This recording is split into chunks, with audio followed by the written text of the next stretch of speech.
একদিন মিনি আর তার মা খাচ্ছিল, কিন্তু তাদের কাজের মহিলার অনেক কাশি হতে থাকে। সে কাশতে কাশতে তার মুখ দিয়ে রক্ত বের হয়।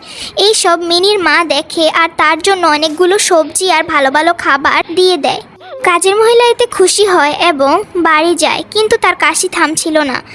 সে বাড়িতে যাওয়ার পরও কাশতে থাকে, তার কাশি বেড়েই চলেছে। ধীরে ধীরে সে অসুস্থ হয়ে যায়। এতে তার মেয়ে অনেক চিন্তিত হয়ে যায় আর কান্না করতে করতে মিনিদের বাড়িতে পৌঁছায়। সে কান্না করতে থাকে আর মিনির মাকে সব কথা খুলে বলে। সে বুঝতে পারে যে কিছু একটা হয়েছে। মিনির মা জলদি গাড়িতে উঠে তার বাড়ির দিকে রওনা দেয়। এইদিকে মিনি বাচ্চাটিকে সামলায়।